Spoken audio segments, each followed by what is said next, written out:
ये शिवपाल जी ने कहा था कि ये दंगेबाज है सब समाजवादी पार्टी लोग। शिवपाल जी ने कहा कि झारखंड में प्रॉब्लम है, आसाम में प्रॉब्लम है। के पास जितने भी वो कार्यकर्ता हैं कुछ किराए के हैं, ठीक है, कुछ वो हैं जिनका रिचार्ज खत्म हो जाता है तो अखिलेश यादव कराते हैं। और रही बात कि राम मंदिर अब में अगर चोरी हुआ है तो जो भारतीय जनता पार्टी को वोट भी करता होगा, जो सनातनी दोषियों को सजा मिलेगी। लेकिन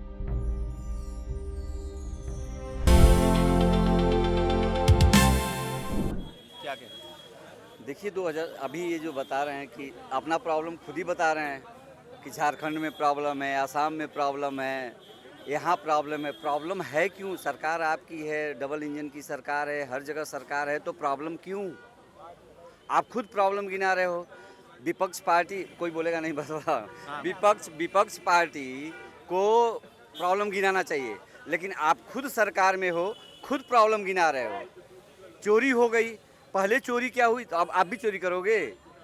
पहले चोरी किया है तो आप भी चोरी करोगे, इसका मतलब तो आप कैसे फ्रेश सरकार हो भाई? पहले कौन जानता है कि 2017 में क्या हो? अभी तो सरकार डबल इंजन की है, ईमानदार सरकार है ना, तो ईमानदार सरकार को चोरी नहीं होनी चाहिए। मैं किसी पक्ष विपक्ष की बात नहीं कर रहा हूँ, जो अभी सुन रहा था मैं उनकी बात सुन रहा था, इसलिए मैं बोलने के लिए आया कि आप खुद अपनी गलती को खुद गिना रहे हो। यहाँ प्रॉब्लम है, वहाँ प्रॉब्लम है क्यों? धर्मेंद्र प्रधान का इस्तीफा अगर पहले हो गया होता तो इतने बच्चे मारे नहीं जाते। रेस कोर्स पे जाम हो जाता है, मैं 23 साल दिल्ली में रहा हूँ, रेस कोर्स पे जाम तक नहीं होता है, और वहाँ पे रेस कोर्स पे विद्यार्थी पहुँच गए प्रधानमंत्री के आवास तक। ये बहुत बड़ी बात है। हिस्ट्री का पहला ये हुआ है कि प्रधानमंत्री के आवास तक स्टूडेंट पहुँच गए और वहाँ से हटाना पड़ा। कुछ दिन और हो गया होता ना तो प्रधानमंत्री को हटना नेपाल वाला कहानी हो जाता था। जी क्या कहेंगे भैया? देखिए भैया ने कहा जैसे मंदिर चोरी पे अभी वो जा रहे हैं, हो सकता है मैं चाहूँगा कि अगर एक मिनट आप रुके, नहीं रुकना चाहेंगे कोई बात नहीं है। देखिए समाजवादी पार्टी के पास कोई मुद्दा है नहीं, मुद्दा इनका अपना बातचीत करने का है नहीं। ये राम को, मैंने कहा, आत्मसात नहीं करते, ये राम को साधने का काम कर रहे हैं चुनाव के दौरान। और उस लड़के ने जो बात की थी, किस तरीके से भाई साहब ने घुमा दिया। उसने कहा झारखंड पे, उसने कहा पंजाब पर। भाई साहब ने ना झारखंड की बात की, ना भाई साहब ने पंजाब की बात की। और रही बात कि राम मंदिर अब में अगर चोरी हुआ है तो जो भारतीय जनता पार्टी को वोट भी करता होगा, जो सनातनी, वो पीड़ित है, दुखी है, और उनसे कह रहा है कि आप कार्यवाही करिए। और भारतीय जनता पार्टी कार्यवाही कर रही है, लगातार कार्यवाही चल रही है और दोषियों को सजा मिलेगी। लेकिन यही समाजवादी पार्टी में होता था। आज ये ब्राह्मणों का सम्मेलन करके सम्मान दे रहे हैं। हनुमानगढ़ी में इन्होंने नमाज पढ़वाने का काम इन्होंने अभी जंतर मंतर पे आंदोलन की बात की। भाई साहब ने जंतर मंतर पर जब ब्राह्मणों को अपमानित किया जा रहा था, सनातनियों को पीटा जा रहा था, चोटी देखकर, वस्त्र देखकर मारा जा रहा था, तो अखिलेश यादव जी या राहुल गांधी जी कोई भी वहां जाकर एक शब्द बोल देते कि मैं आपके साथ हूं, मैं समर्थन करने आया हूं आपके आंदोलन का। लेकिन यहाँ आप सनातन की गाली नहीं देंगे, यहाँ मैया सीता को अपमानित नहीं करेंगे, यहाँ संत प्रेमानंद महाराज जी को अपमानित नहीं करेंगे। एक शब्द नहीं निकला, क्योंकि ये राजनीतिक है इनका, बिल्कुल इनके पास मुद्दे नहीं है, निराधार है। जनता जानती है कि राम को समय समय पर साधने के लिए आते हैं या आत्मसात नहीं करते। जो टोपी पहन लेते हैं, कभी कृष्ण को अपना भगवान बताते हैं, कभी जंतर मंतर पे बैठे काकरोचों को अपना भगवान मान लेते हैं। कभी बोला किसी ने झारखंड पे, किसी ने बोला पंजाब पे? नहीं बोलेंगे। ये खुद घोटालेबाज हैं। ये यहाँ पे पुलिस जांच तो कर रही है। ये तो जो इनके जमाने में चोरी होती थी, उसको दंगा होता था, वहाँ पुलिस नहीं लगाते थे, वहाँ जांच नहीं करते थे, वहाँ सजा नहीं दिलाते थे, सारी पुलिस लगा देते थे आजम खान साहब की भैंस ढूंढने के लिए।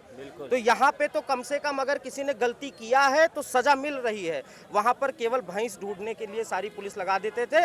और जितने दंगाई थे सब समाजवादी पार्टी कार्यालय में जाते थे, सब समाजवादी पार्टी कार्यालय से जुड़े हुए थे, सब समाजवादी पार्टी के कार्यकर्ता थे। ये शिवपाल जी ने कहा था कि ये दंगेबाज है सब समाजवादी पार्टी लोग। शिवपाल जी ने कहा इस कदर कि अपनी टूटी हुई साइकिल लेके घूम रहे दर बदर, ठीक है। पहले पी से पिछड़ा था, डी से दलित था, ए से अल्पसंख्यक था, अब पीडी का मतलब ब्राह्मण सम्मेलन करके बता रहे हैं कि पंडित जी है। मैं भी एक पंडित हूँ, मैं वोट नहीं करूँगा। नीरज मिश्रा हत्याकांड भूला नहीं, और राजकुमार भाटी ने जिस तरह ब्राह्मणों का अपमान किया था, ब्राह्मणों के बारे में बोला था, ये मैं भूला नहीं हूँ, ठीक है। ये बात नहीं करेंगे वो। उनके पास जितने भी वो कार्यकर्ता हैं, कुछ किराए के हैं, ठीक है, कुछ वो हैं जिनका रिचार्ज खत्म हो जाता है तो अखिलेश यादव कराते हैं। तो भाई रिचार्ज खत्म करवाने, फ़ोन कॉल लगाने वाले के, इतनी चापलूसी करने वाले आदमी उनके पास होने चाहिए।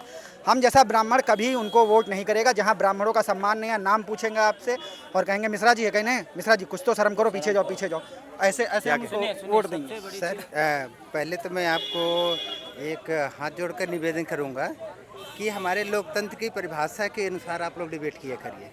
लोकतंत्र की परिभाषा में लिखा हुआ है पब्लिक के लिए, पब्लिक ने बनाया और पब्लिक के द्वारा चल रहा है ना। तो यहाँ जाति और धर्म की बात करने वाले नेताओं की तरह डांट दिया करिए। क्यों जाति धर्म की बात लेकर के हमको अलग करते हो भाई? अगर हमारा संविधान ये कहता है कि हम पब्लिक हैं और जाति और धर्म लेकर के हम हिंदू हैं, हम मुस्लिम हैं, हम सिख हैं, हम ईसाई हैं, ये जाति, हम यादव हैं, हम ब्राह्मण हैं, हम क्षत्रिय, ये क्या मतलब है?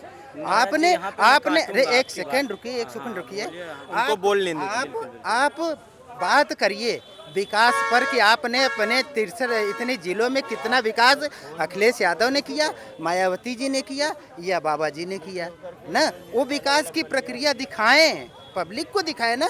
और कितने बच्चों को आपने शिक्षा दी, कितने बच्चों को शिक्षित किया, कितने लोगों को आरक्षण कोटे में आपने आकाश पे चढ़ा दिया, कितनों को आरक्षण के द्वारा नीचे गिरा दिया।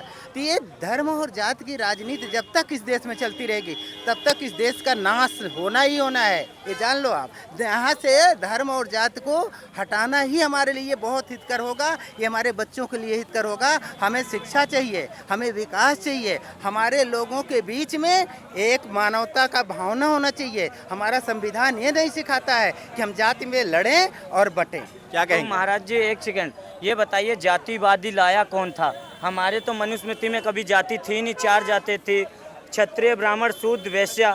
उसके बाद लाया कौन था? पूछिए इनसे। भीमराव अंबेडकर साहब लाए थे, उन्होंने संविधान के बारे में पूरा बताया।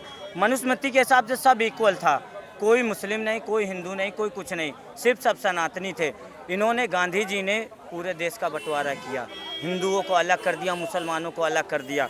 नेहरू जी आए, उन्होंने तमाम तरीके के, इंदिरा गांधी आए, उन्होंने तमाम तरीके के। अब जब मोदी जी सबको साथ लेके चल रहे तो ये लोग देख रहे हैं कैसे क्या बातें घुमा रहे। और भाई जी ने एक बात बोली कि प्रधानमंत्री का कार्यालय घेरा गया, इतिहास में पहली बार हुआ। इतिहास में ये बात नहीं बोल के गए राम मंदिरों पे गोलियां चली, इतिहास में ये बात नहीं बोली कि पश्चिम बंगाल में एक बच्चे को लटका के दीपू चंद्र दास को जिंदा जलाया गया।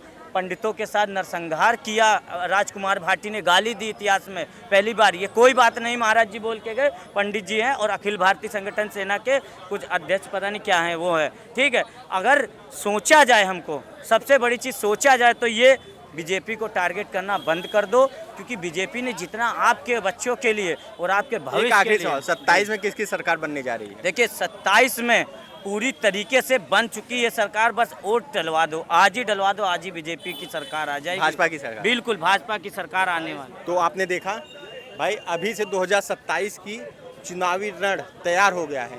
लोग पोस्टर वार को लेकर क्या कहें, तमाम मुद्दों पर हमने बात किया।